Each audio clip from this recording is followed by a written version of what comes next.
প্রিয় দর্শক আসসালামু আলাইকুম। এমএস কিচেন থেকে সবাইকে ওয়েলকাম জানিয়ে আজকের এপিসোডটি শুরু করছি।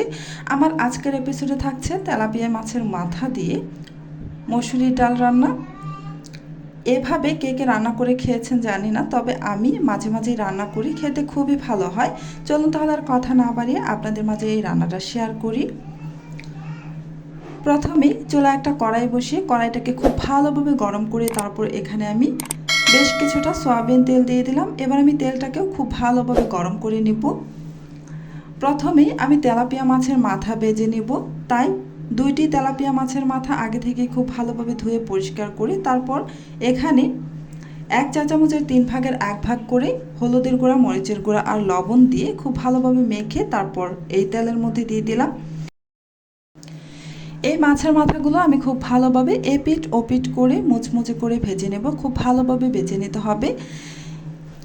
আমি 4-5টা একটু ঘুরিয়ে ঘুরিয়ে মাছের মাথাগুলোকে ভেজে নিচ্ছি। আপনারা দেখে নিশ্চয়ই বুঝতেই পারছেন। আপনারা অবশ্যই মাছের মাথাগুলো খুব ভালোভাবে ভেজে নেবেন।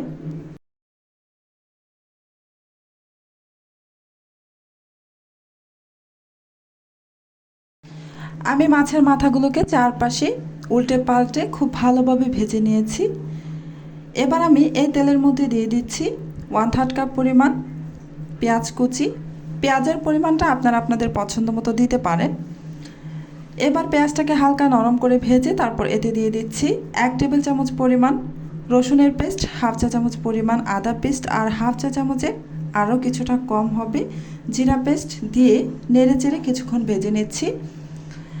কিছুক্ষণ ভাজার পর এতে আমি গুঁড়া মশলাগুলো দিয়ে দিচ্ছি। প্রথমে আমি হলুদের গুঁড়া 1/2 চা চামচ, ধনিয়ার গুঁড়া 1/2 চা চামচ আর 1/2 চা চামচ মরিচের গুঁড়া দিয়ে নেড়েচেড়ে মিশিয়ে নিচ্ছি। এই মশলাগুলো যখন দিবেন তখন চুলার আঁচ একদম লো হিটে রেখে তারপর মশলাগুলো দিবেন। মশলাগুলো প্রায় 1 মিনিটের মতো চুলার আঁচ একদম লো হিটে রেখে তারপর ভেজে এতে আমি মসুরির ডাল দিয়ে দিয়েছি প্রায় 1/2 কাপের মতো। এখানে আমি আগে থেকে 1/2 কাপ পরিমাণ মসুরির ডাল খুব ভালোভাবে ধুয়ে পরিষ্কার করে তারপর এতে দিয়ে দিলাম। এখন নেড়েচেড়ে এই মসুরি ডালটাকে মশলার সাথে কিছুক্ষণ ভেজে নেব। খুব বেশি সময় ধরে ভাজতে যাব না, প্রায় 2 থেকে 2.5 মিনিটের মতো ভেজে নেব। চুলার আঁচ একদম লো হিটে রেখে আমি ভেজে নিয়েছি। তারপর এতে আমি 2 কাপ পরিমাণ পানি দিয়ে স্বাদ মতো লবণ দিয়ে দিয়েছি। যখন বলক চলে এসেছে তখন আমি এতে আগে থেকে বেজে রাখা মাছের মাথাগুলো দিয়ে দিয়েছি আর 2টি কাঁচামরিচের ফালি দিয়েছি। মরিচের পরিমাণটা আপনারা আপনাদের পছন্দ মতো দিয়ে দিবেন। বেশ কিছুক্ষণ রান্না করার পর ঢাকনাটা খুলে আমি একটু নেড়ে দিচ্ছি। এই পর্যায়ে এসে মাছের মাথাগুলো ভেঙে দিব।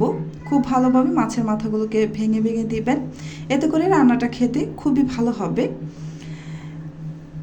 দেখতে পাচ্ছেন আমি খুব ভালোভাবে মাছের মাথাগুলোকে ভেঙে দিয়েছি। আবারও আমি একটু ঢাকনা দিয়ে ডেকে আমি আরও কিছুক্ষণ রান্না করে নেব। আরও কিছুক্ষণ পর ফিরে আসছি। এই তো আরও কিছুক্ষণ পর আমি চলে এসেছি, ঢাকনাটা খুলে নিয়েছি। এবার আমি আরও একটু নেড়ে চেড়ে দিচ্ছি। আমার রান্নাটা হয়ে গেছে। এভাবে মসুরির ডাল দিয়ে তেলাপিয়া মাছের মাথা রান্না করে খেয়ে দেখবেন, খুব ভালো হয়। জানি না কে এই রান্নাটা করে খেয়েছেন বা কখনো খেয়েছেন কিনা। আমি এভাবে প্রায় রান্না করে থাকি, আমার কাছে বেশ ভালোই লাগে। আজকের মতো এখানেই বিদায় নিচ্ছি। আল্লাহ হাফেজ।